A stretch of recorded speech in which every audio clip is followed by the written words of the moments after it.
Alright guys, welcome back to another episode of That Motor Show.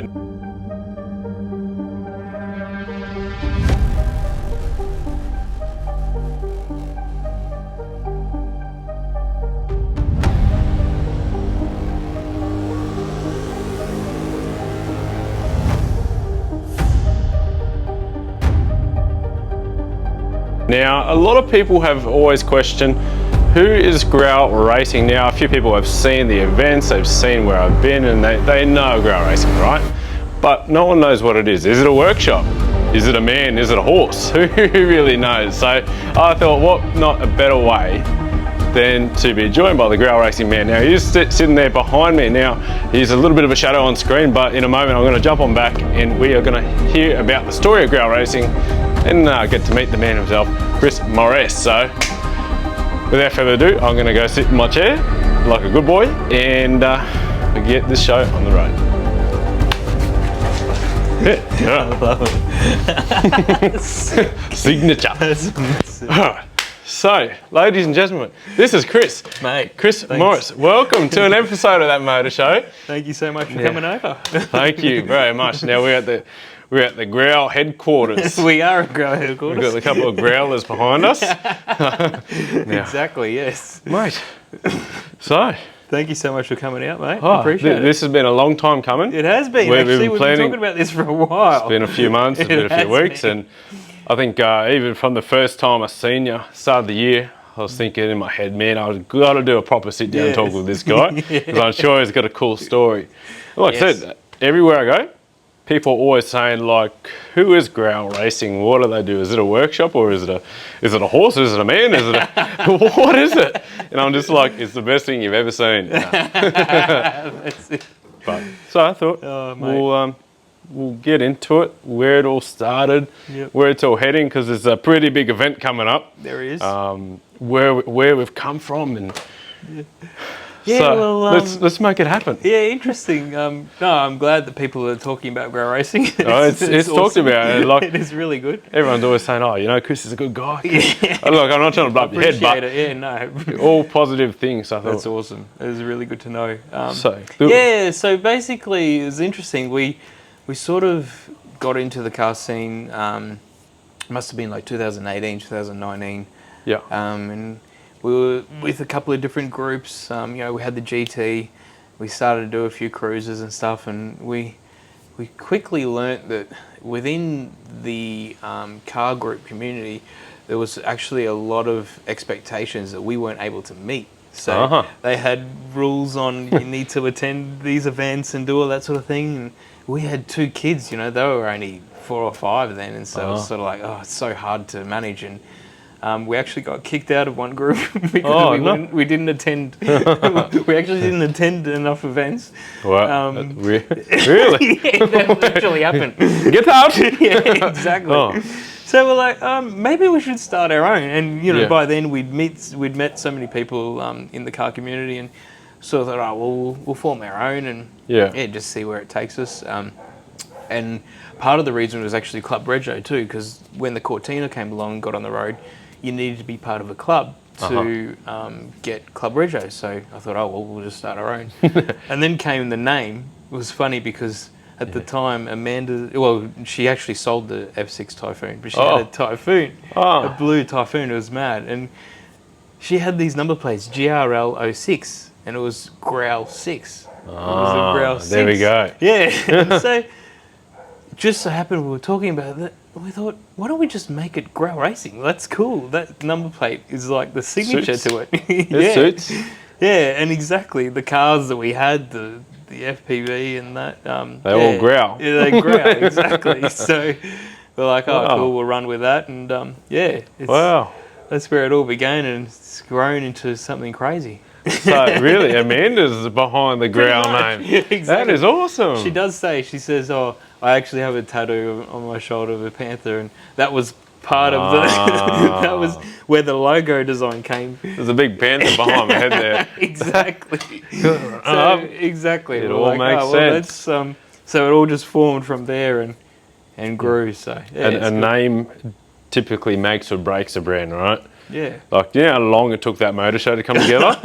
It took me like 2 months to develop that name. And it's simple, right? It's a fantastic name. I love it. Thank you very much. It's a great name. I had a book, I had like a notebook, and every afternoon after work I'd be writing down any name I thought during the day of work, and then I'd just go through it with like everyone around me, like my close friends, and we'd just pick off which one was good and wasn't good, and then just one day I just went, that motor show. Like, yeah, nice. Yes. It took me like 2 months. That's unbelievable. Like, yeah. 2 months. But as you know, like before you start something that's going to be a revolution, yeah, you got to have the name. Exactly. You got to have the name. It does. And that is definitely a fantastic name. Thank you. So it's Growl got Racing. a real ring to it, mate. That motor show. Yeah, exactly.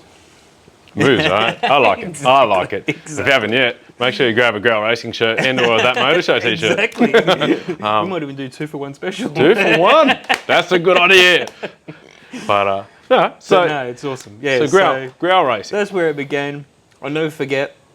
Our first meet was actually Joe's Diner. We rolled to Joe's, and because again, a couple of people in the community, we should go to Joe's. All right, so we met up, did a pre-meet, we rolled into Joe's, and I'll never forget, it was unbelievable. Just 300 cars in this car park. It was like, what the hell is this? We were getting filmed on the way in. It was like, you feel like a celebrity. Like, photographers are taking photos. I was like, this is next level.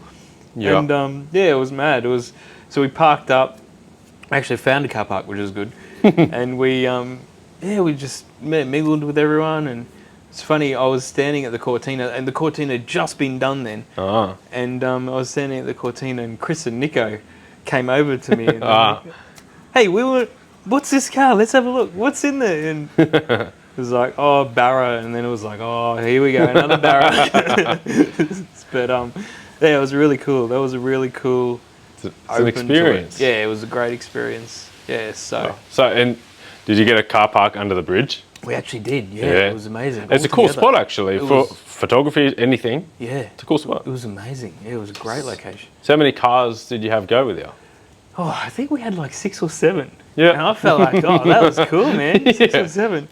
And now there's... or the meet the other week. Oh, my God. It was nice. Yeah, so, it was good. It's, it's grown. And I think having that experience early on with the car community and different car groups sort of put us in a good headspace, because we quickly thought the one thing we don't want to be is restrictive. Yeah.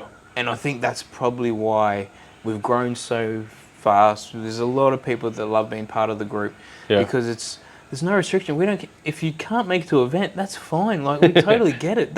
We've got a family too. We know it's hard. So, I think that part of it was a big flavour to Growl Racing, and it's well received. So, it's a good humble vibe. Yeah, exactly. Like so, the first track event we went to was Power Cruise. We did another group. We've done a couple of group ones where we got the garages together. Yep. And they were awesome. It was good fun. And then one of the guys said, why don't we do our own track day once? And so I'm thinking, that'd be all right. Maybe contact Queensland Raceway. And they seem to be, all okay with it. So we're like, cool. And we did it actually on a Friday. I thought, this will be hard because everyone works. But it was amazing. We got such a good support there on that first track day. And the vibe, like the biggest thing I always find, I want to make sure that our events have a great vibe and atmosphere. Yeah. It's cool, it's cruisy. Yeah. You can come, you don't have to come, but if you're there, it's going to be a cool vibe. It's a good day. Yeah, exactly. I think I've been to 2 of the track days now. Yeah, yeah. And every time, like, it's just, everyone's open to talk, everyone's... Yes. Like, sure, racing, right? People take racing seriously, but there's a point where they know that it's just a casual, fun day out, right?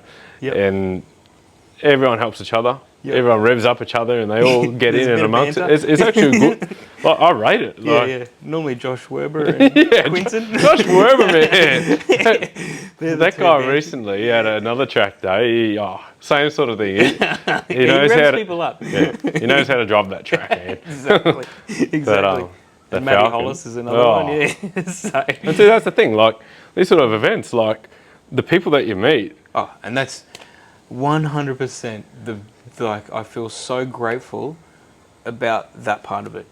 Look, I've met you, we've got such a great relationship, we talk all the time. Yeah. The people in the community that you meet, it's just, the cars are great, but it's the people that make it. I feel so grateful for the relationships I've built and stuff like that. It's cool. It's amazing. There's a lot, I think when you share the same passion, it's friendships easy. Friendships for life, really. Yeah. Because as long as we're living, we're buying cars, right? Exactly. Unfortunately. It's a thing. You didn't hear that. That's right. Exactly. It's so from the first sort of track day. How long ago was that? I think it was 2023. It would have been June 2023, and then and then we sort of grew from there. But the one thing we took, like going to a couple of different track days, was it was never about money. It's about, all right, let's do it so that it's very cost effective. Mm-hmm. Everyone can afford to go. If we make a loss, who cares? It's not it was, so backtracking a little bit. Yeah. 2019, I had a hard year. It was a hard year, man. Like so my normal job was actually a mortgage broker. So I was number one Aussie mortgage broker, mobile mortgage broker for 2017, 18, like in Australia. I was really king. I was like, it was massive. I was killing it. And 2018, towards the end of 2018, I started to feel weird. Like my health and stuff was deteriorating a bit. Yeah. My granddad passed away 2019. Our dog passed away, Byron. And like everything just started to really unravel. Yeah. And I had like mental health breakdowns. And wow. Yeah, at that time the Cortina was sitting there in undercoat. It was like, and I remember I was serious. I had to get counselling and stuff like that. And literally what was happening, I was just working 12, 14-hour days, and obviously in the family and stuff like that.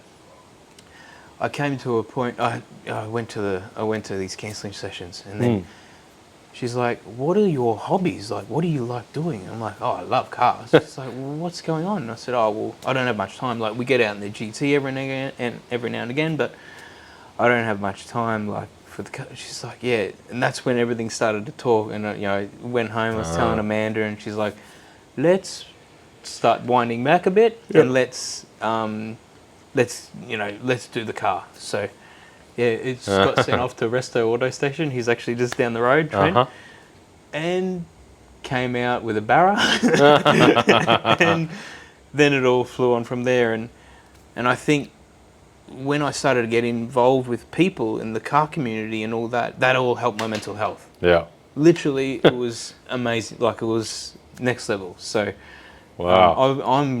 I owe a lot to this community, and that's why when I do events, it comes back to never about money. It's about I want to spend time with people that have the same passion as me. I think that's why a lot of people like you, hey? You can say it, like, as you said, that when you're sharing the same passion, you can feel the vibe. It's not just you come down for a car show and take a few pictures. It's you look forward to it all week, months, you're looking forward to this one day. Yep.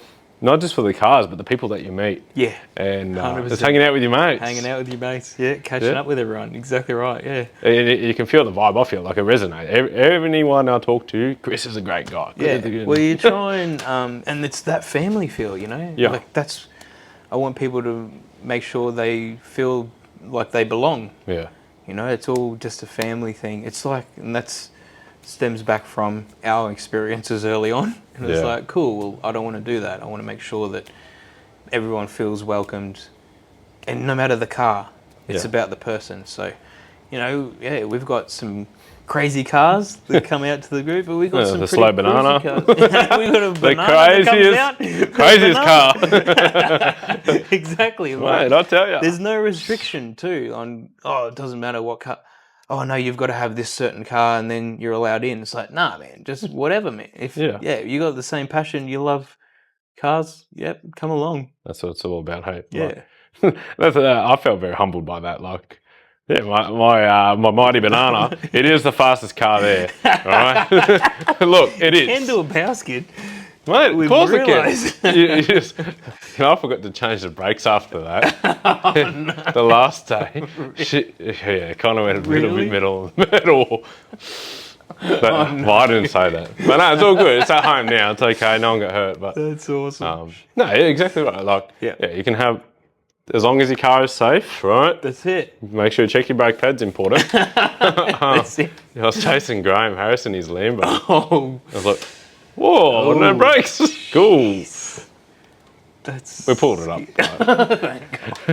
My passenger's his eyes kind of widened real quickly. Yeah, I can imagine. Right. That's right. Banana things do banana things, but you can come along when you don't have to have the fastest car there. Yeah. Like I guarantee you, I got the second slowest car there. but it's such a cool day, such a cool vibe. Yeah. Yeah, it's exactly all about fun. Yeah. Yeah. So backtracking, I want to backtrack a little bit.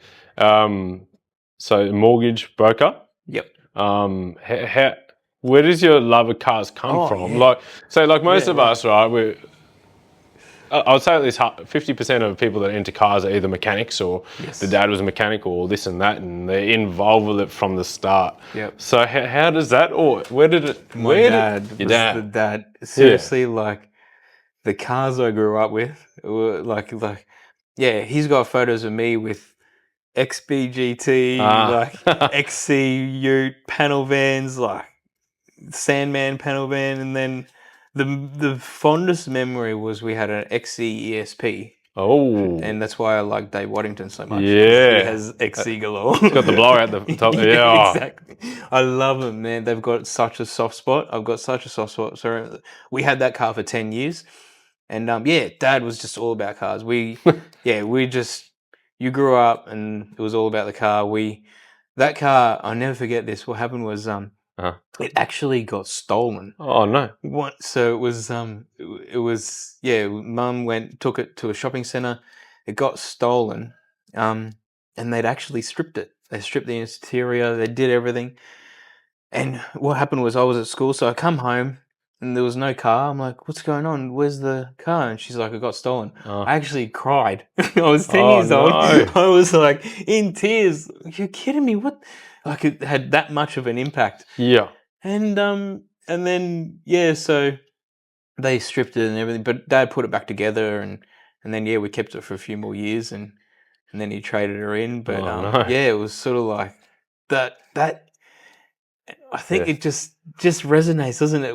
That's how much a car can actually attach to. They're like part of the family. Yeah, it's a living entity. Yeah. Right. Yeah. Yep. 100%. To some people, it's just as Jeremy Clarkson says. This is sort of like one of those moments, right?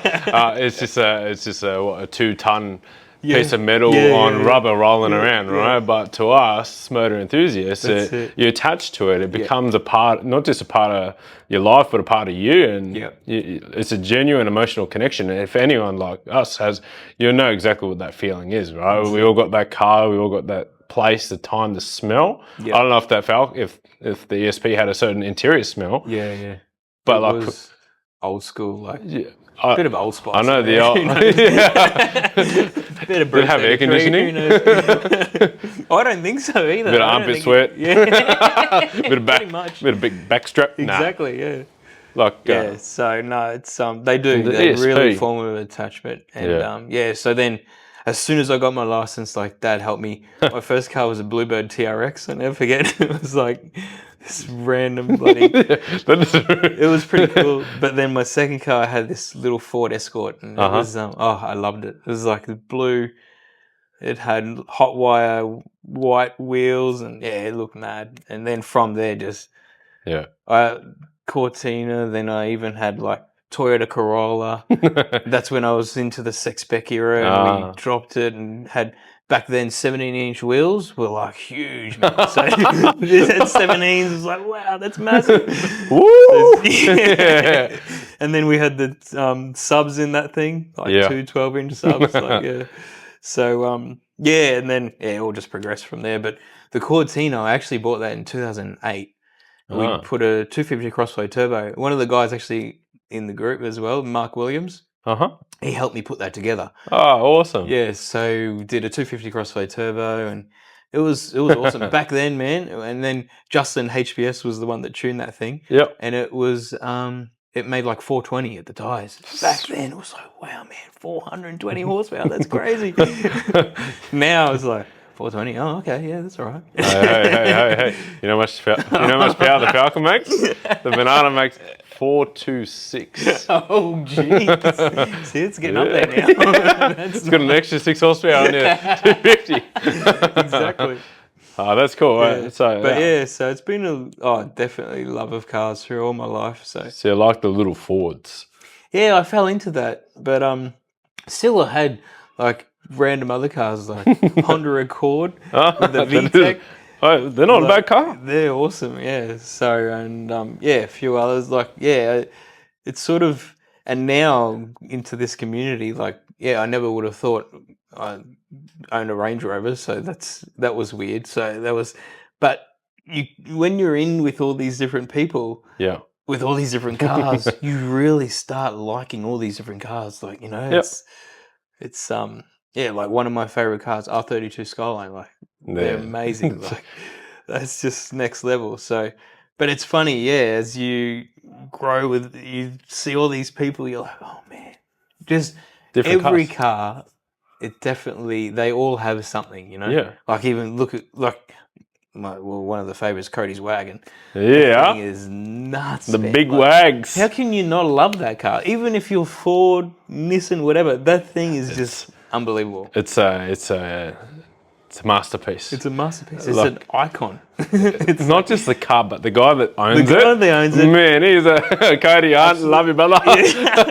He'll watch this. Exactly. But I know you're like that 100%. Wagon. It's like started this year, right? One of the first sit-down videos I done was with him in that car. Yeah, nice. And I couldn't take my eyes off it. Like ASG done such an impressive job on that thing. Like from the turbo kits, the intake plan and the plasma man custom made for that car. The rear end, like I don't know if you've ever gone underneath of it. Yeah. I remember he had it on a hoist one time. Oh, yeah. It's just front to back. And that's the beauty about it. It's fast. Yeah. Huge amount of horsepower. Yeah. And you can put mirrors under the thing. It's a show car. It is a show car. It's like all in one. Yeah. So I think that's the thing, and that's why you've got a love for every car. Like everyone has its own masterpiece to it. Yeah. You're not wrong. You're not wrong. And any car, like for me, like I was never really into the Euro sort of stuff, right? Like the BMWs and the Mercs, because in my opinion, they don't really suit our Australian roads the way a big old Falcon suits it, right? Yeah. Like a big Falcon, the indicators on the wrong side too. Yeah, like what is it? When it's a manual and you got to get up on the indicator, like you're not going to put your hand over like this. Exactly. Right? I mean, some people do, especially in Brisbane, but that's right. That's why people don't use indicators. Yeah, it's too hard. I have driven a few BMWs, and it's just like, okay, I get it. I get it. Exactly. That's why they don't indicate. Yeah, awesome. Yeah, I understand. But like those sort of cars, you know what I mean? Yeah. Like. The more I go to these sort of events, like going to Cars and Coffee and Cooperoo, where you'll see BMWs and Mercedes everywhere, right? Yeah. And you soon to become like, all right, well, this is like a special Petronas edition of this Mercedes. Yeah. And like Petronas Formula One team, like that's not like your Red Bull Racing V8 supercar. This is a Formula One team inspired car. Yeah. It's like that's cool.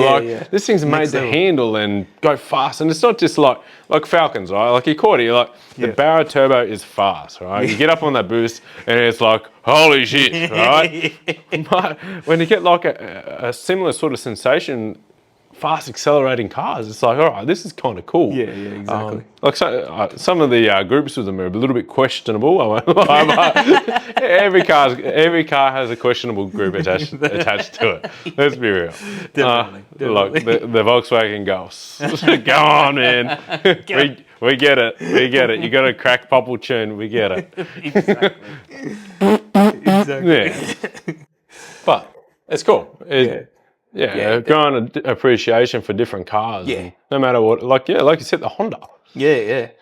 I like Hondas, man. VTEC, you can't go wrong. Unbelievable. Those things are like, they have a power band. Yeah. It's like just, exactly. Oh, man. It's a certain RPM and then it goes. Yeah. Then you add a turbo to that.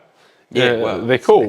They sound aggressive, and they can, in some race conditions, they can do some sort of damage. Like the Time Attack, there was a Ferrari there from one of these famous YouTube channels. I forgot which one, and they had a K, I think 20. I don't really know, but they had a K motor in this Ferrari, and it just blew away half the other competition. Like Honda know what's up. Like if they can build a lawnmower, a car. I think they even had their take at trying to build an aeroplane. Formula One, the Red Bull cars, they had Honda engines. Exactly. Honda know what's up, man. They're not just some little car from Japan. Honda's a big brand. And they're quite comfortable to drive too. Exactly. That's enough of me rambling. I love cars. And I enjoy talking about cars with like-minded 100%. People. Yeah. And I think that's kind of where we sort of clicked at your expo. Then. You're like, who's this bloke? But all right, we're on. Exactly. So that's cool. So there we go. So the Cordy. When did you acquire that one? So that was so 2008, and then and that's when had all those issues, and we thought let's spend some money and let's get this thing going, and we sort of the barrow went in and it got painted, and so Arnie at Precision Bodyworks, he did the paint job on that thing. So it's a slick color, white. It was I wanted like the brightest white, and it was like some Ford Focus one or something. Oh, yeah. It's like stark white or something. So I was like, cool, that'll be good. Yeah. But the flares on the thing too was I got them in like 2012 from eBay. Like some dude in bloody Western Australia was selling them. So I always get asked about that from especially the Cortina community. Where'd you get those flares? I'm like, dude, it's like that was a one-off. I don't think they actually exist.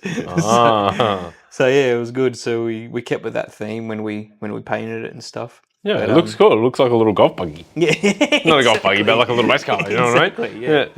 Yeah. Back to that group, like the XE era, where they all went with those, crazy flare kits. The Dick Johnson car and Adrian actually that brought his green one to the Expo. Yeah, you remember that? Green one?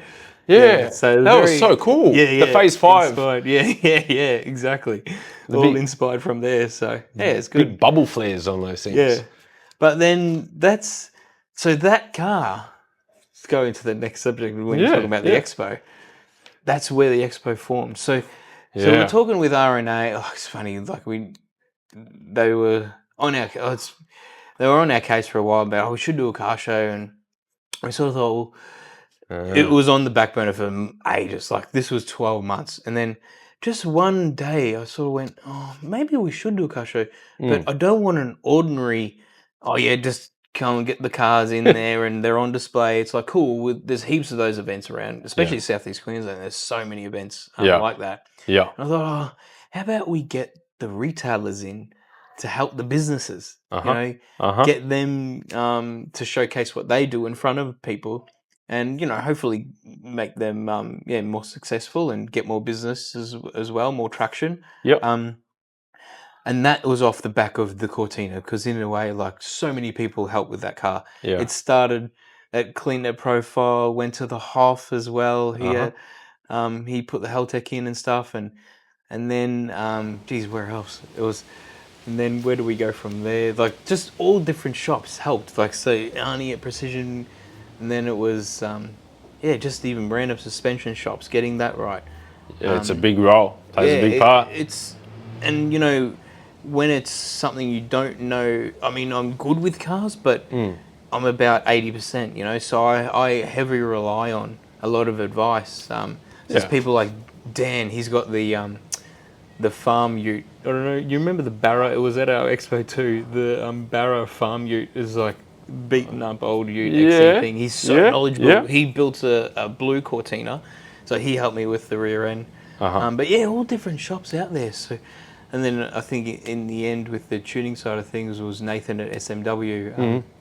getting a few tweaks done, but it's having so many shops help that me get to that level. Yeah. I really felt again indebted, like I do with the car community. You guys helped me in my mental space. The shops helped me do what I wanted to do with that car, and it's like, cool. Well, let's pay back. Let's get them in.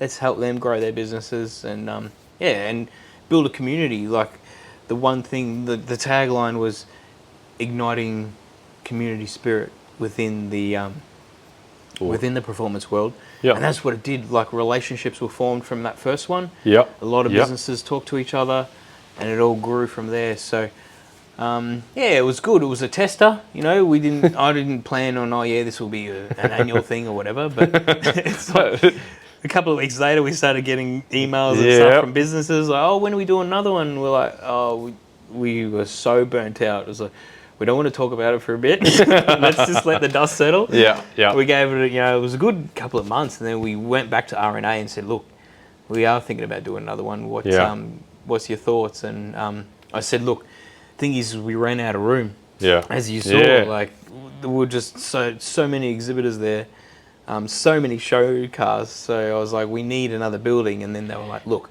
we can give you the one across the road. We'll set up a road closure. And everything just escalated from there.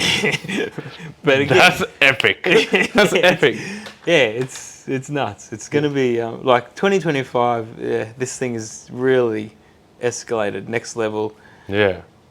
So the big part, again, so growing up in that sex spec era and the auto salon days, you knew like part of that expo was real auto salon. We had the DJ there. Yeah, it was cool. It was like, I never forget when I walked towards the back of the building and the DJ and the music was pumping.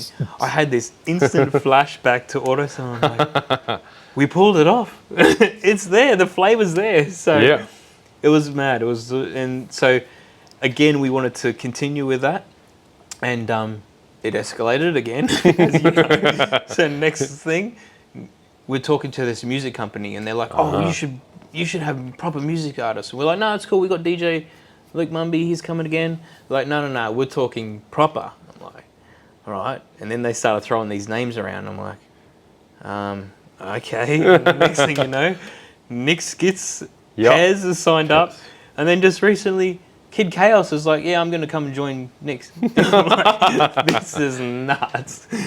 So, it'll be cool. It was, that music type thing will add a real cool flavour. It's exactly like having a good sound system in your car when you go for a drive, right? You like that. You like that vibe. If you're going for a beach cruise, you like sort of. That's it. How good are music and cars together? They're just hand in hand. Hand in hand. Yeah. No, that's so cool. So, anyone that's not. Like if you've been watching this and you aren't aware, early in the year the Growl Racing Performance Pulse Expo, this is it. So just in case they missed that context there. And then this year it's gonna next year. Sorry, it feels like this next year already. The end. It's coming close. Christmas is right around the corner. Perfect time for you to grab a Growl Racing t-shirt. The 2-for-1 special. 2-for-1 special. I'm gonna. Racing. It's happening. It's happening. It's happening. Man, we're gonna get these shirts going. So the next expo, it's gonna the sex spec, so it's coming. So we've got the sex spec section. That's sex spec cool. lane, it's called. Sex spec lane. You can all slick your hair back and that's it. We got a couple of guys coming in the Adidas tracksuits. Paulie sick. Paulie sick. We should try and get Paulie or Fat Pizza to come along. We actually haven't talked to him. So that would be so cool. That'd be cool. Pull out the Globe shoes. Exactly. The Adidas jackies. I'm getting ideas now. I know. Actually, now I'm thinking about it too. But actually, one guy, Dennis, he works at Stylish Wheels.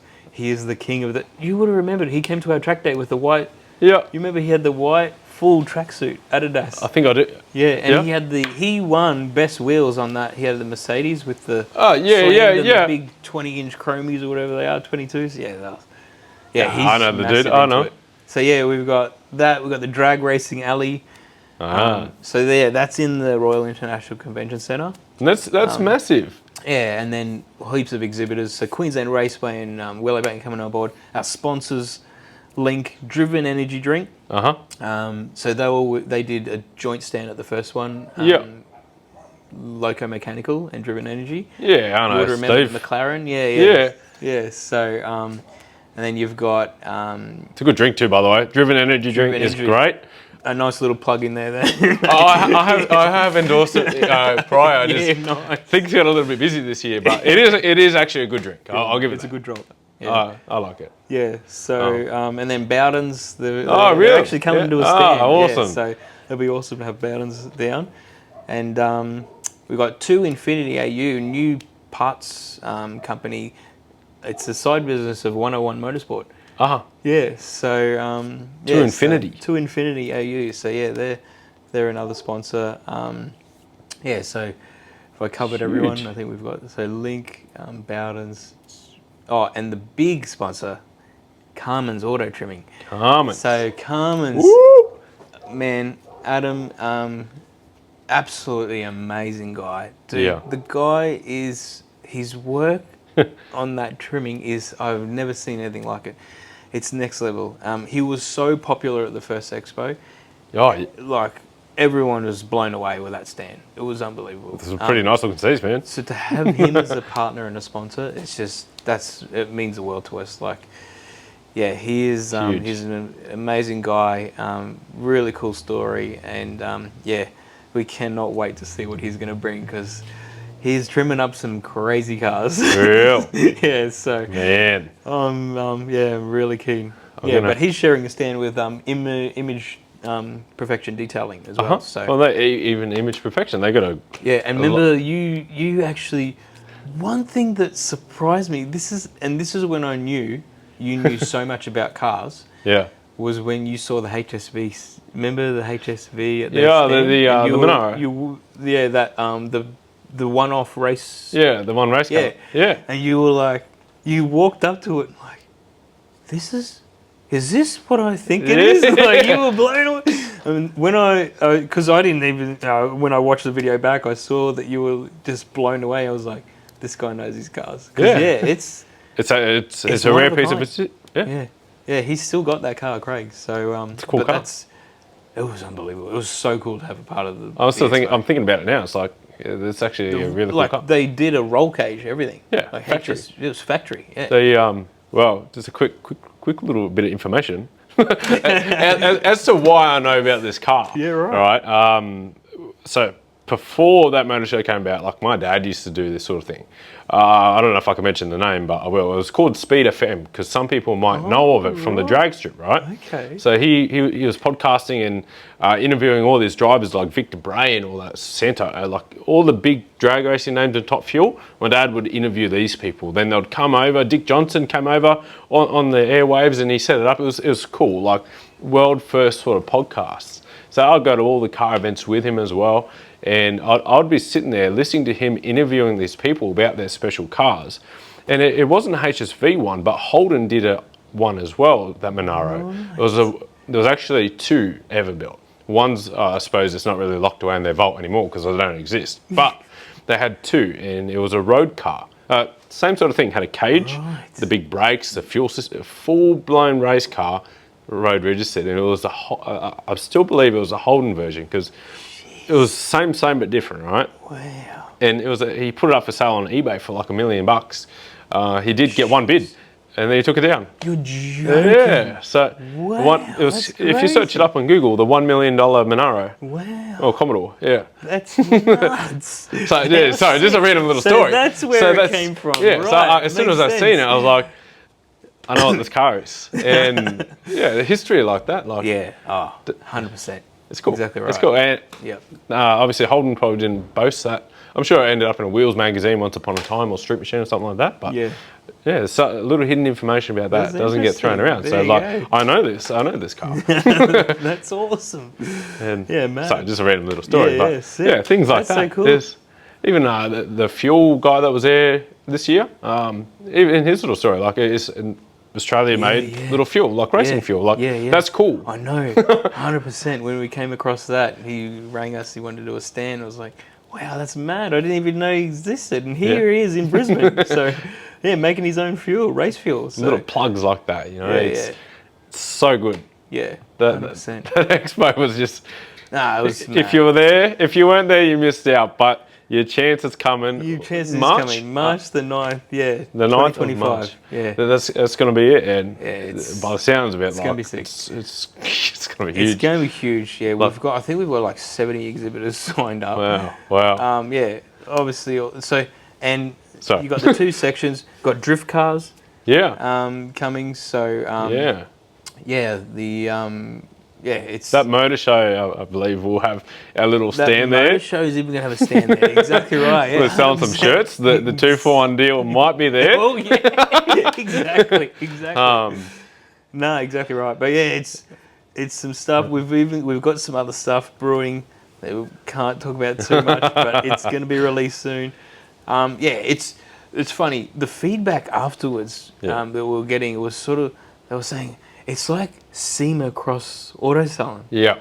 So we didn't, I mean, that was not part of the plan, obviously, but that's cool. Like, to get that sort of name was amazing. And hopefully, 2025 is even more epic, and we can keep growing and support the industry as much as possible. Like, that's it gives businesses a platform to engage even with their existing customers. And grow and it's a perfect place to do it. Like, it puts Brisbane on the map. Yeah, 100%. And that's the one thing. The other feedback was, it's so cool that Brisbane is the home for something like this. Yeah, like, and Brisbane has, as you know, like, we've got a massive car scene. It's huge. It's massive, and so it should be. It should be the home for something like this. Yeah, we got cool cars. Yeah. People like. It should really have that, and it does. It kind of does. I mean, you look at Joe's, like Steve does an amazing job, man, and the cars that go there is crazy, next level. And like, he's getting 300, 400 cars. Like, that's huge, and that just goes to show how much, how big the scene is here. It's epic. It is epic, but and we're lucky. Look at we got the raceways, Queensland Raceway, Willowbank, Lakeside. And I think, that's the whole reason we've even got some interstate exhibitors coming to the expo, and we've got cars interstate coming to the expo, because it's like, this is something we want to be a part of. We see a lot of stuff, thanks to you, probably, from on social media, on these tracks that you guys got, the car meets that you guys got. And I think, that's amazing. Like, and I mean, the tracks that we've got, we're so lucky, and that's the other reason we really want to do more track events. Is it helps get, you're taking people off the street. You're doing, you don't want to do that silly stuff on the street. No, there's a time and a place for it, and it's the track. And we're lucky. We've got 3 to choose from. Yeah. Come to the track, you can let your hair down, do all the right things. Yeah, exactly. Bring your slow cars. And then don't worry about the street activities. Just focus. Yeah, exactly right. Even like your cruises, right? The cruises are cool, man. Yeah, you came to that one. Yeah, we cruised. I'll never forget it. Like, that was one of the coolest things. There's just a nice, cool night. Yeah. You and I just cruising up the highway. That Micah was... Micah Guinea was... Man, it was I was in third gear, pushing my foot to the floor, doing a total sum of 80 kilometres an hour. It was in its element. Chris. That's it. I was like, oh, man. No, it was cool. It was cool. But that's it. It had a vibe. Yeah. We've got the meet there. Cruise down to the United down on the coast, and that's it. Like, the word got out, people showed up. It's just community. It's family. Right? Catch up with everyone, So what's it like when people aren't watching football and they're not? I don't know. I suppose that's probably what the other half of the male audience do in Australia is watch football, right? So when they're not doing that, they're out at car meets, right? It's the only real exciting thing to do, in my humble opinion, but that's because I immerse myself into it, right? Yeah. It's so cool. Yeah. And that's why we've got to be thankful for people like you know, that you're getting the word out there. You know, your stuff is going right around the globe in a way, you know. So it is. It actually is. Yeah. So that's so not only is it helping putting Brizzy on the map, you know, it's putting Australia on the map. That down under, we've got a really cool, you know, scene. Yeah. And I mean, I was actually just watching the Street Outlaws one when they came here, and you know, the Americans have got a lot of respect for us. They do, because we build some crazy cars. Yeah. We do, like Cody's wagon, like perfect example. Exactly. Like a 2,000 horsepower mental family wagon. Exactly. Australia's got it's 100%. So good. Yeah, and I know. Like I spend a lot of time talking with Brad. You know Brad and Nadia. Yeah. And Brad. He's got huge ties back in the States, and he's always talking about the stuff that's happening over there and to and from, and he's sort of, you know, he's telling them what we're doing. They're like, yeah, that's cool, man. So yeah, it's they cool. Like it. This sort of stuff that you're doing, getting it out there, showing the world, hey, we've got some crazy cars here in Australia. 100%.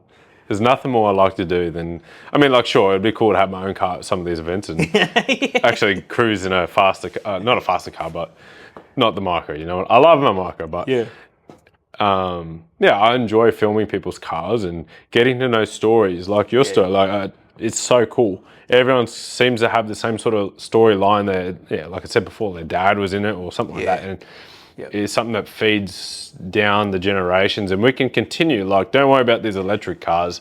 Nothing to worry about. Trust me, right? I'm in an industry where, I know we've got nothing to worry about. Okay, but it's true. It's like so tying back to the house as well. So we got our kitchen done. Sasha, right? I don't know if you've seen his cars, Go Highway. He's got this BF turbo. It's crazy. He was the Tyler. He came to the and he randomly just started talking about cars, and he's like, wow. And so, and I learned a lot from him too. Like, and he, you know, he helps build the community as well. So he knows a lot of people in the car scene. And he gets people to our events as well. But that connection you make, you just know amazing. People, right? Yeah, it's like, oh wow. So as soon as you're into cars, oh wow, man, I've got this car, I've got that. So it's crazy how it ties into our everyday life as well. Yeah, exactly. Now, like in normal work life, I can go there and people that I work with watch my YouTube channel. So, I've absolutely made a better life choice for other people to get involved with cars. Exactly. In my opinion, everyone needs to watch that motor show, but exactly. Connecting the community together 100%. And spreading it worldwide. Like, I think the Pulse Expo video, although like that was probably the third biggest video I've done on the channel because it only started this year, right? It's still got a percentage of viewers. Tell you what, the European in Britain, UK, the UK, they love it. Wow. It got a percentage of viewers in the UK. That's crazy. Because they got a few big automotive YouTubers over there, like Matt Armstrong. I love that guy, right? The initial beginning was like, I want to be like Matt. It's like, to be able to get there, to be able to be building cars, I've got to create an audience and have some sort of, you know what I mean? Yeah. So spreading the word across the globe. Yeah, it's amazing. But with the word's coming from the locals. Like meeting, I went to an all Asian day, and there's this little kid. I forgot his name. He's not going to like this, but I forgot his name. But he had a little K11 Micra, and that was one of my first cars too. And I loved it. Nice. And everyone, like I could have been interviewing anyone, but I chose this little kid because he had this little beat up little Micra that he was frothing over, and I've been there. You know, and he's got a story to tell. He's got his first car. He's telling me about his mods, and he's just like, I come to these things because I like to meet people. And then he's seen what I was doing, so he went out and bought a camera, and he's just like, I'll do anything and be like you. And I'm just like, wait. Be yourself, like it's like I appreciate it, like I really do. But be yourself, like you like taking photos. I'm all for it. And I think that's something that the last Expo done as well. Like the amount of media that was there. Yeah, 100%. I think, I have so much respect for you guys. So appreciative because without you, we don't grow as an event organizer. We can't grow without. So Adrian and Maverick Visual, Dave Reed, like, dude, these guys are. I tell they know. Like, I love them both. Like, I'm so grateful for. Without their photos, we can't grow as a brand. No one would know about us. So them being there, capturing the atmosphere, capturing the event behind the camera, it's just next level. I feel like there's like there's this lackluster in a way where people just sort of expect it. It's like, oh no, it's like, man, they go to like you. I've seen the amount of trouble that you guys go to to edit things, to edit photos. Like, man, I take photos of my phone. I'm like, this is ridiculous. Like, I don't even know why I'm trying.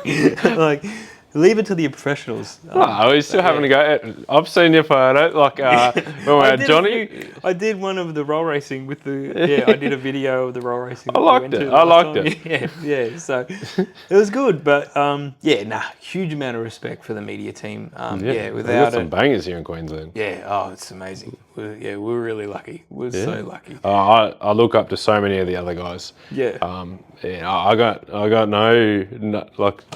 no disrespect for anyone. Like everyone has a niche at doing something, right? Yes. Everyone's got a certain way of how they either present it or they capture that moment. Yeah. And we all run ideas off each other and then we slightly tweak it, and it's just cool to get different perspectives. Like I still watch a lot of the other YouTubers just to see how they envision what they want to put on the screen, you know what I mean? And a lot of people ask me like, oh, why don't I get someone else to film my show and edit it? It's like, my show is coming from my vision of what I'm seeing, right? And the way that I want to put it out there. Like the Monaro that was at that show.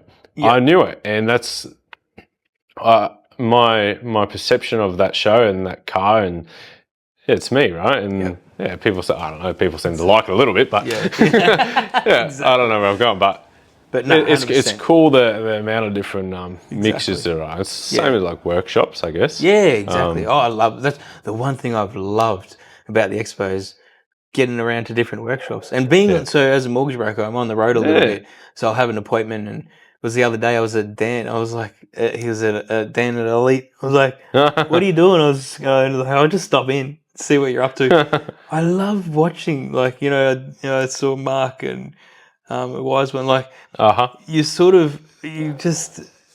it's a master field, like what the guys do behind the scenes there is crazy stuff. Like, it's next level. So I love that part of it, and I've got more stuff going out to a couple more shops in the next couple of weeks. Like, just it's exciting, man. I love that. I love watching what they do because I've got so much respect because I can't do it myself. That's why the Cortina isn't here. It's actually at where is this mighty Cortina? It is so we broke the diff at that Bathurst battle day. It's because he was racing the banana, mate. Pretty much. He was trying so hard. I was, man. It's like, no, I can't even keep up. That's it. But, no. We broke, and then so we got the diff done, and then it's ended up at both Matty Hollis and thing, just Matty at Precision Mechanical, just tidying a few things up. So hopefully we'll be back soon. But it's all part of it. It's this is the thing with having a car and taking you to different race events all the time. You sort of checking your brake pads. Check your brake pads. That's one exactly. There's always something. Something to do, right? Yeah, but no, it's the workshops. It's an absolute minefield. It's amazing. Yeah, it's very great. talented people. Yeah, 100%. I mean, it's so cool. Like anything, everything's a bit hit and miss. You'll find one here and there, but all in all, like for performance shops. We're pretty spoiled for choice. Oh, 100%. Especially in the barrier world, like. Yeah. We've got so many options out there, definitely. Yeah. That's cool. And, right. So, Cordy's away. It's. Yeah. But, it's, it's interesting. I think that's the thing with the, So from the ESP days to a shitty part of time of life. Yep. To creating a brand name off your wife's number plate. to now having possibly one of the biggest events the automotive world has seen in Brisbane. How does that feel? Like, did you ever think this is how it was gonna? No, definitely not.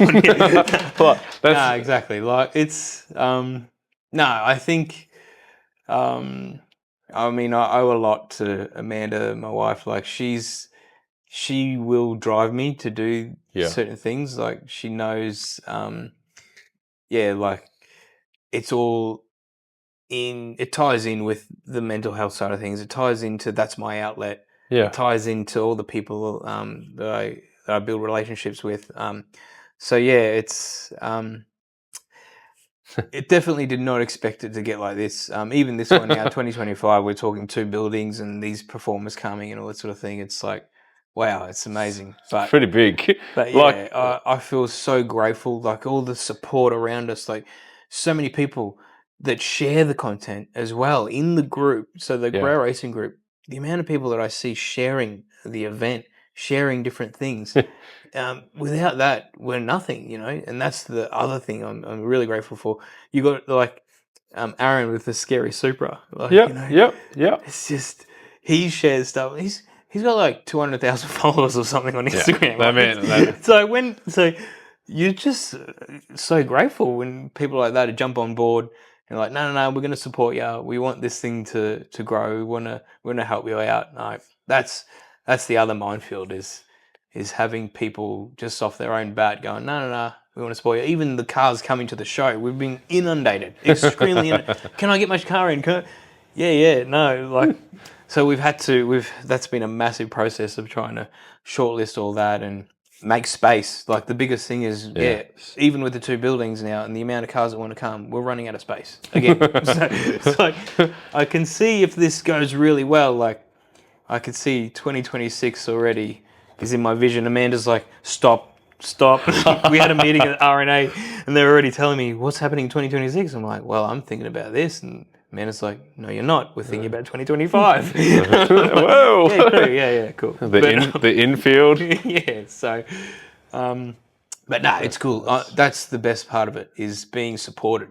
Being supported by so many people. Like and again, it comes back to, I think that's the thing. Like, it's never been about money to us. It's our track events. We make nothing. We lost money, but it's fun, man. It's so fun. Like that's the reality of it. Hey, take that. You can't put a price tag on it. No, you can't put a price tag on that stuff. So.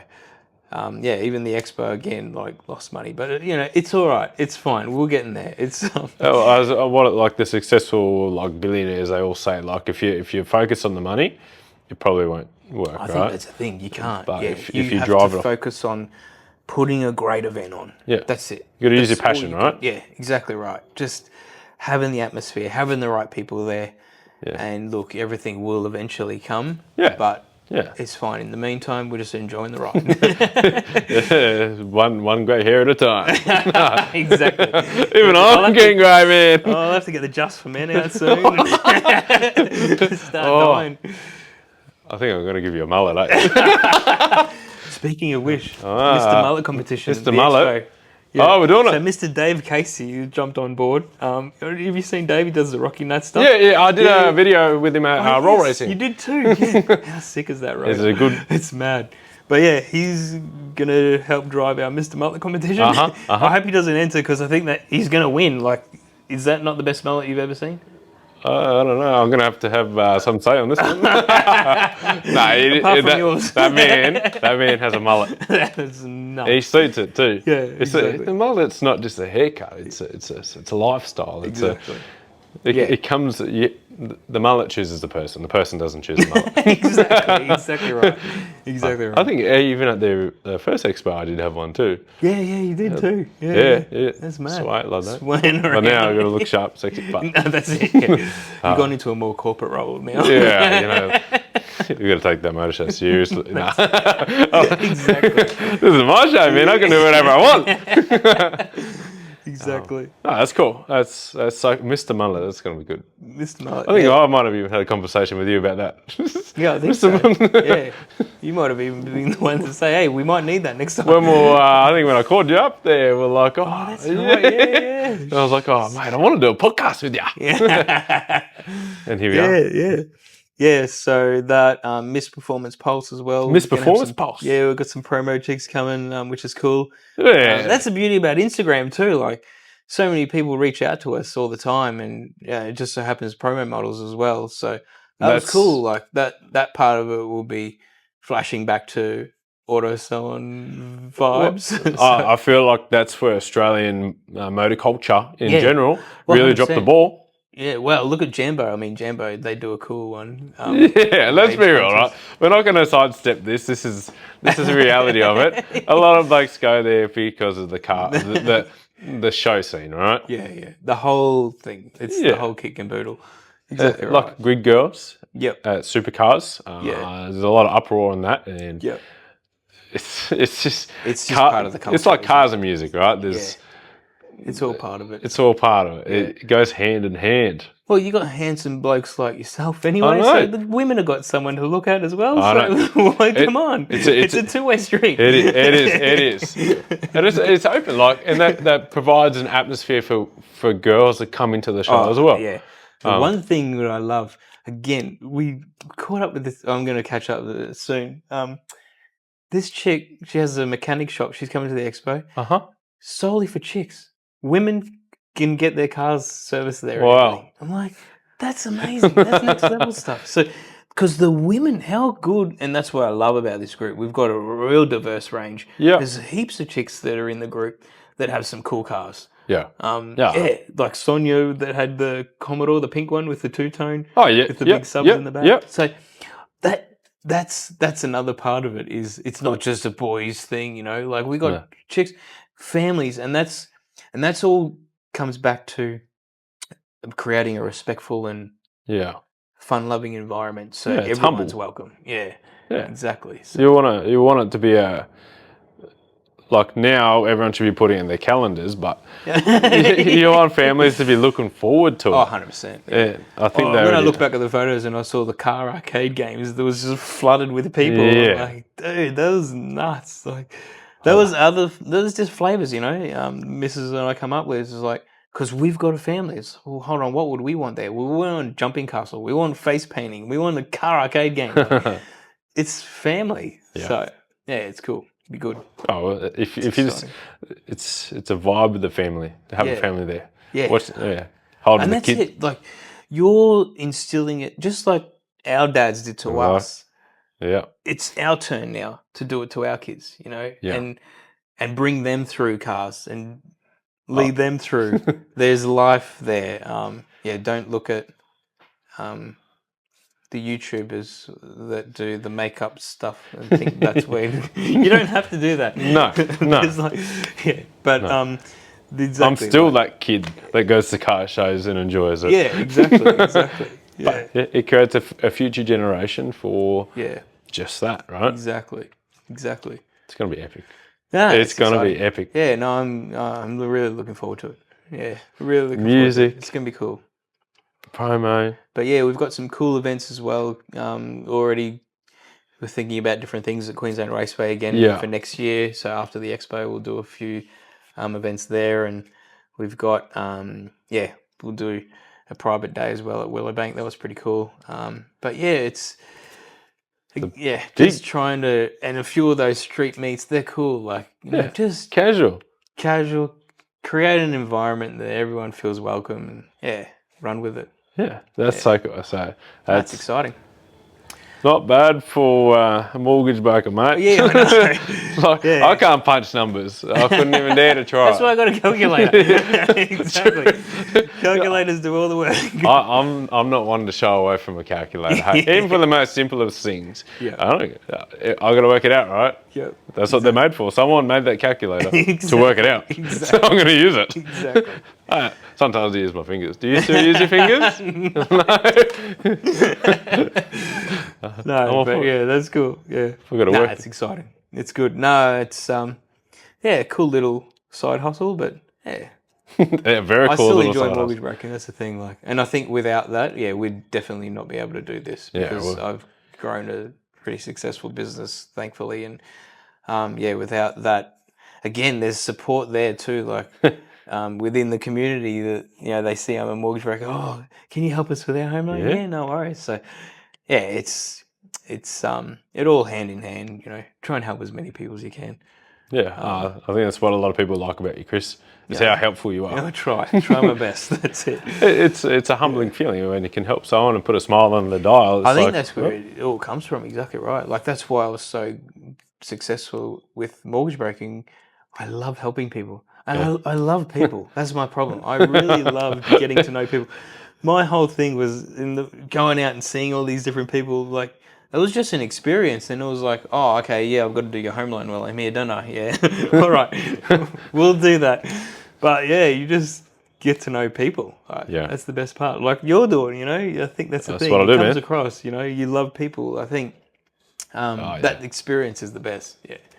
Yeah, man. You got to immerse yourself into it. Yeah. I remember early on, like when I started, I was in. I did a whole heap of different roles when I was growing up, but I did this training course, and it was about having a positive influence on people. And I was like, wow, that's so cool. So then I had this thing in my head, like, I want to do that. I want to, every interaction I have with someone, I want to have left with a positive influence. I don't want negativity. And I think that's just come across in everyday life, but all the, the business stuff that I run too. So, yeah. It's good. It's a good mindset to have. Yeah, exactly right. The world needs more people like Chris, guys. I think so. Right? If people more, the world would be such a better place. Positivity is good. Yeah, it doesn't hurt. I think you're a very positive person too. Oh, I love positivity, man. It is.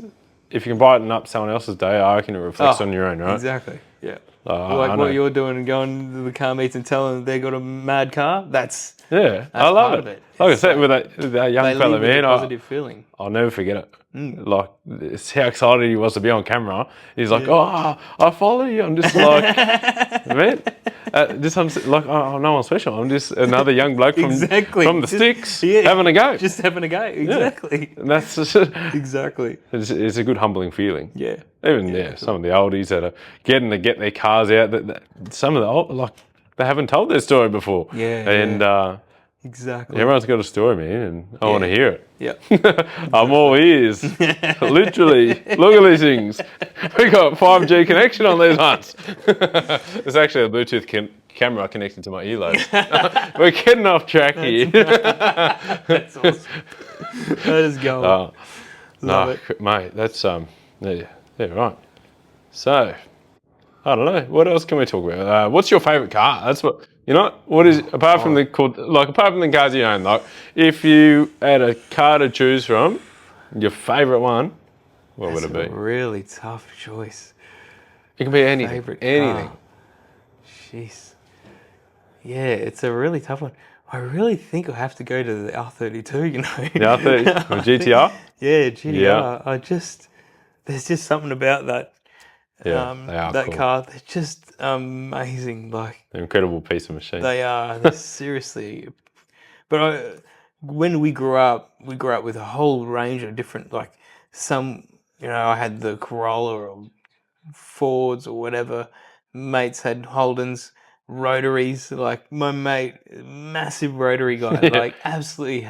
He had this RX4 was completely off his head for that time, and I think just they all have this same connection, eh? I mean, supercars are amazing too. Lamborghinis, Ferraris, all that sort of thing. Amazing. Like you look at Graham's, you can't go past it. Just cruising next to that on the track and giving him a run and seeing it like blast past you, it's like it's next level. Like those, even the supercars. But I know, obviously they're far out of reach. But They got aircon. Oh. Seriously amazing car, eh? Yeah. It's so good. Yeah. What about you? Me? Oh. Well, I'm a supercar fan, and I'll be honest and open about it, right? Because a lot of people, they shy away from the supercars because, let's be real, for the normal everyday Aussie worker, it's out of the reach, right? And I've come to terms that one day I will own one because I'm not normal. Nah. Yeah, if there's something I'm going to make happen in this world, that's what it's going to be. Yeah, and what it will be. So yeah, this is hard. This is hard. Well, which one? You'd have to be, like, dream would have to be a Ferrari, right? Yeah, yes. Italian Ferrari. I was going to say, you got Italian heritage? Italian, I am. Yeah, Aldo Tabarello. Yeah, of course. Ciao, come on. Bene. I know a bit Italian. That's the Greek heritage. So you always tend to find the other Europeans. Same sort of tongue twist. Ferrari, you have to be Ferrari. Between the Enzo. Oh yeah. Their 40 score, right? I seen one just recently. Their 40 is an amazing car. Yeah. Unpopular opinion, the F50. So I know a fair bit about this Ferrari. I love them. The F50, very beautiful car. Yeah. And then the Enzo, like the Enzo, the V12. Yeah. Slick design, simple, smart, elegant. Or the F430 Scuderia. Oh yeah, nice. You know what I mean? One's a V8, one's a V12, but both are, I suppose, like a change of characterization within Ferrari. Like each had a different pivoting point of the way the car was designed and formed and engineered, and beautiful. Yeah, I like it. I'm a big Ferrari fan, but like, I got nothing on Lamborghinis. I would happily drive a Huracan or the Aventador, or, you know, they're cool. Like, the way I see it, the Lamborghini and the Ferrari, the difference is, right, you got to picture a Ferrari like a man in probably his late 50s, a 58-year-old type of man sipping on cognac, a very classy old man, but he's probably still got muscles and could probably punch out someone, you know what I mean? And then the Lamborghini is just a pissed off 18-year-old with a bunch of testosterone running through his system, but can still scrub up and look very classy on a night out. Exactly. That's how I envision it. Yep. And nice. Here, I'm being the classy old man. No, it's Ferrari, right? Yeah, beautiful. So. They're beautiful cars. Yeah, 100%. If I had to pick a normal car, but let's take it back to reality. I don't even know. Look, that was actually a dream car, right? Quick little story time. I don't know how much more time we got, but this is a conversation. This is going to be a part 2. The Chris show. Yeah. So back in 2005, right? Me, my dad, and my sisters, we always used to go to the Brisbane Motor Show. Oh yeah, nice. I'll never forget it. Seeing the Ford Falcon, the Mark II BA Falcon. They had the Ute, the Pursuit. Yeah. Then they had the FPV, and Ford had 2 different stands because FPV was different. Oh yes. So they had the Pursuit there. Then they had just the XR6 Turbo Ute, the XR8, and then they had the Territory and the cars of that era, the Mark II, the new generation. And I remember, I think I was 6 years old, sitting inside of one of the Utes, and I was so scared, I was terrified. All these people walking around me as I'm sitting in this car. I didn't know I was allowed to sit in it, but I was. And I just remember like immersing myself. I had the chunky steering wheel, like nice. They had the wall with all the different options of the car, all the chunky wheels, the different colours, and I still remember holding on to each one on the wall. And then in the car they had the black chunky one. It had the automatic at the time. The dirty old 4-speed, the BTR. But I was just like, even as a 6-year-old, I was like, this is such a cool car. I thought it was the best thing in the world. And ever since then, like, I always had an obsession with the Falcon and even the Ute. Like when they came out with the Rip Curl and all that. Rip Curl. Very cool. Like, that was cool. For Australia, like that's the pinnacle of Australian manufacturing, right? Yeah. That's Australia's pissed off 18-year-old. Yeah. It is. And the Falcon, it always instilled. And when I first started working full time, I was 16 years old when I went full time work, and at a workshop, and I was driving these cars, and now I sat in this Falcon Ute. I just remembered going back to that motor show, and I was like, this is actually a really cool car. And then I saved up all my money, and I made the biggest mistake of my life.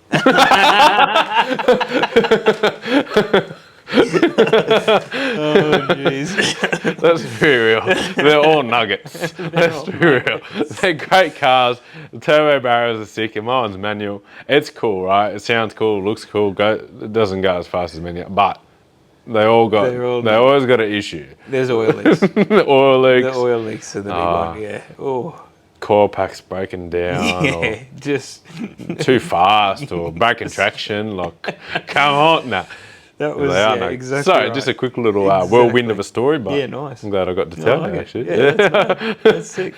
That is cool. So the XR the Ute was always a dream car of mine to have. Yeah, nice. And now I got it right. Yeah, that's I tried selling it once, twice, 3 times, maybe 10 times I tried to sell it. And as you can imagine, a yellow XR6 Turbo Ute, low kilometre, like that, it's only got 120,000 Ks on it. Jeez. In like 5 minutes, just getting comments and messages, and it's like, you know what? I'm not going to sell this. Yeah, I'm going to keep it. Yeah. Yep. It's just one of those cars, right? Yeah. And it was it's a Ford I designed car. So the original purchaser, I'm actually probably the 4th owner, but the 2nd owner to really enjoy it. Yeah. Ford I designed. So everything in that car was optioned from the factory. It didn't get redone at the dealership. It was built as is from Ford at the factory. Chunky steering wheel, the leather suede, everything optioned from the factory. I'm just awesome. Like, this is actually a cool car. That's a dream come true. Pretty much. Yeah. Nice. So that's I don't mind sharing it with everyone because it's so cool. Sitting in it as a young fella. Yeah. And then working your way up. Here you are. Yeah. To only one. Yeah, that's pretty sick. much. Yeah. Well, that's would it be my favourite car? No. So that's it. But yeah, that's mad. Do you have obsessions with full drives or anything? Well, I used to, when I was young, I used to have a little Suzuki Sierra. It had a massive Fox sticker on the bonnet. It was sick. Like the Fox, like lifted. We had like a Corolla motor in it or something. That thing was so cool. Yeah, I loved. Yeah, I went through that Corolla motor phase. Yeah, like I think they had like a 5K or something. Some weird name, like 1.3 litre or something. GTZE XW. Exactly. But that was cool. I went through that phase a little bit. Yeah, we had the Ranger before the Range Rover. The Ranger was cool. Like the missus, Amanda, really loved the Ranger. That was her pride and joy. When I first brought it home, it was like stock. It's like, okay, we need to change this. We need flares. We need this. We need wheels. Okay. But yeah, we never really got to take it off road or anything. But yeah, it's a massive thing. You love four-wheel driving. I love four-wheel driving. It sounds like Amanda needs to do the next podcast with me here. I think she actually exactly. That's cool. Yeah. And our four-wheel drives. It's another section of that motor show I did want to go down. You went to the 4x4 show too. Yeah, I did. And the whole time I filmed that, the microphones weren't plugged in, and I didn't get any audio the whole way through. And I did chat to Sam Young and all the guys, always Live and Ben, Meredith Metalworks, and everyone, like PVS steering wheels. Like, I did some cool chats that day. That was such a cool thing. Why does this stuff happen? Technology. It's not fair. Yeah, that's half the reason why I stepped into the camera, because I just knew there was a little bit more security with the actual camera. Yeah. But still, no, full drives. It's cool. I had a pretty beefed up D-Max once. Oh yeah, nice. I love that thing. I had it airborne a few times. I hope the guy that bought it's not watching this. You're like, is that why the suspension's creaking? Honestly. That's good. Wild. All right, well, I don't know. We've touched on most topics, I guess. Yeah. Where Growl Racing came from. Yeah. Where it's heading. Obviously, 2026, we're going bigger with the R&A. Oh, no, we might have to edit that out. Amanda will be like, no, we're not. No. Amanda, it's happening. It's happening, all right? You wait. Next year's one is going to be huge. It's fun. And it's it'll be sick. it's gonna, it's 2026 will be, hopefully, it'll be huge. get a dyno in there and. Yeah. Get Dyno, Cody's wagon on there to Cody's wagon. Get some monster trucks happening. It's sick. A show for everyone. Yeah, exactly. Now we could talk about ideas all night long, I reckon. But it's an incredible story, starting from nothing to what it is today. Yeah, and it's only early days still. It is. Like, yeah, pretty much like 2 years in or something. So 2 years and you're making this sort of footprint. Yeah, it's good. It's cool.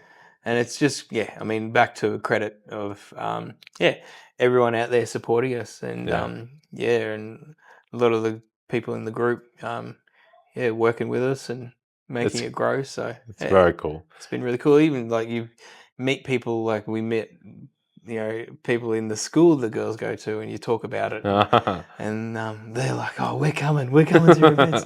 They're all G'd up too, so it's it's cool. It's awesome. It's really exciting. It's a testament to working hard. And I think that's it. I mean, there's nights like, especially recently, you sort of I'll work, and I'm trying to do both jobs through the day, the mortgage broking and the expo, and then you sort of 6 o'clock rolls around, you have a quick workout, you'll eat something, and then you're pretty much back up in the office, finalising emails and doing bits and pieces for the expo. So it's hard work, but the best part, like Amanda and I we share the emails, and so you'll see a car come in. She'll be like, "Hey, did you see that car come in?" I'm like, "Yeah, that looks sick." Like, that's not work. That's just fun. That's amazing. Like, that side of it's cool. But having the social media team on board as well is helping. It's trying to, because we're realizing, you can only do so much, because we've got a family and stuff like that. So you sort of have to outsource, delegate those sort of things, to other experts in the industry. So when you get to that point, like it's not a bad place to be, right? Yeah, exactly. It's exactly right, and they know what they're doing. So I think that's your social media there, the Instagram. I've like my friend group, right?